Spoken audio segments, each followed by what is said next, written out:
Ada sebuah kisah yang saya tutup dengan kisah ini, sebenarnya tidak berhubungan dengan kematian Umar, tapi saya sempat mendengarkan kisah ini dari salah satu masyaikh ya, yang beliau sampaikan dalam kasetnya. Saya tambahkan saja. Umar bin Khattab radhiyallahu anhu, beliau sangat senang kalau sudah selesai urusan pemerintahan diurus, beliau sering duduk di masjid dan menunggu kalau ada orang yang mengeluh lagi, atau beliau mendengarkan kisah-kisah unik. Satu waktu ada orang yang datang, dan ini kisah membuat Umar bin Khattab menangis dan tersentuh secara imaniyah.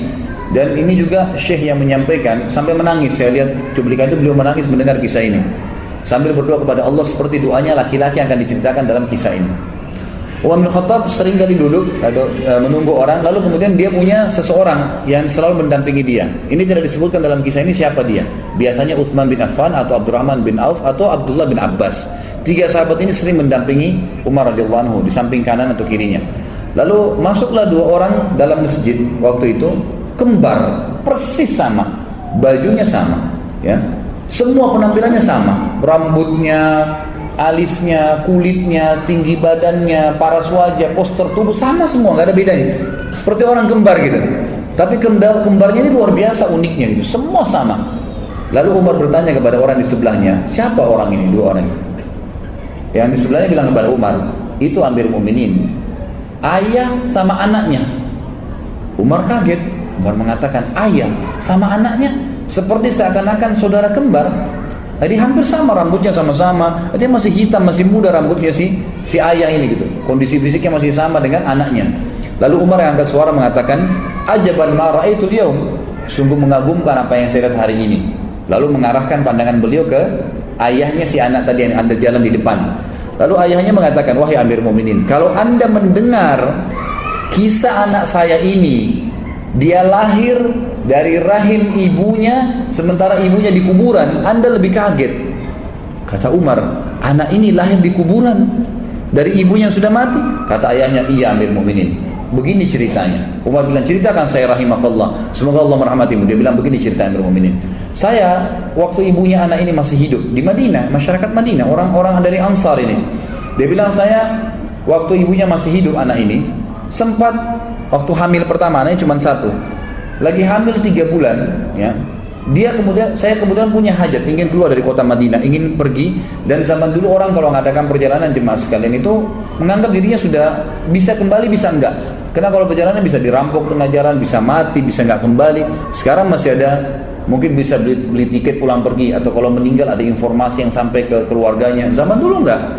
Maka orang kalau sudah pamit mau pergi jihad, mau pergi bisnis, maka itu dianggap oleh keluarganya sudah meninggal. Dia bilang, istri saya pun melarang saya, meminta jangan pergi, ya. Padahal ini saya sudah harus pergi. Maka saya pun mengetahui kalau istri saya ragu karena masalah anaknya. Lalu saya memegang perut istri saya sambil mengatakan, ya Allah, saya mengamanahkan anakku yang ada di rahim atau di perut istriku ini, jagalah ya Allah. Lalu dia bilang, saya pun pergi. Setelah saya pergi, saya kembali 6 atau 7 bulan setelah itu. Jadi pas waktu melahirkan istrinya dia balik. Pada saat saya tiba di rumah saya waktu maghrib, kemudian saya coba ke rumah saya, tidak ada orang. Saya kemudian mendatangi kerabat-kerabat saya terdekat yang ada di Masjid Nabi. Saya tanyakan mana istri saya, mereka bilang istrimu sudah meninggal 2 minggu yang lalu. Sudah meninggal 2 minggu yang lalu. Maka saya pun ya sholat isya, dan saya setelah isya mau pulang ke rumah saya dan mengunjungi beberapa kerabat istri saya untuk menyampaikan takziahnya, gitu kan. Kemudian saya lewatin Baqi dan saya bilang pada teman-teman saya dan kerabat saya, mana kuburan istri saya? Ditunjuklah. Dia bilang, begitu saya lewat dekat kuburan istri saya, di atas kuburan istri saya ada asap keluar, asap, banyak sekali asap itu. Lalu kemudian saya bilang, apa ini? Kata keluarganya dan teman-temannya, ini terjadi dari semenjak kami masukkan istrimu di kuburan 2 minggu lalu. Setiap hari keluar asap, setiap hari. Kami juga nggak tahu apa. Kata suaminya apa? Demi Allah, saya tidak tahu dari istri saya ini kecuali kebaikan. Orangnya baik sekali, patuh pada suami, sholatnya terjaga, puasanya terjaga. Nggak mungkin ini keburukan, pasti Allah tunjukkan kebaikan. Dia bilang, lalu tergeraklah hati saya Amir Mukminin untuk menggali kuburan istri saya. Waktu saya gali, saya temukan anak saya ini berada di bawah rahim istri saya yang sudah mati, gitu kan? Ada di situ, hidup. Dan terdengar suara, dia bilang, saya tidak tahu dari mana yang berbunyi, wahai fulan, dipanggil namanya orang ini, wahai fulan, ambillah anakmu yang kau telah jadikan amanah di tangan Allah Subhanahu wa taala.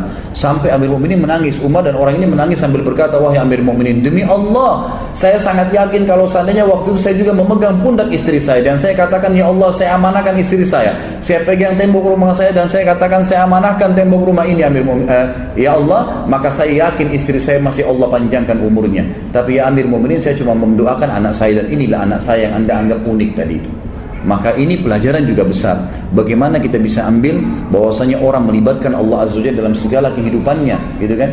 Nah, ini sangat bermanfaat. Selalu berdoa, ya Allah, saya mengamanahkan istri saya, anak saya, diri saya, harta saya, ilmu saya, apa yang saya miliki kepadamu ya Allah. Maka Allah SWT akan menjaganya dengan izin Allah Subhanahu wa taala.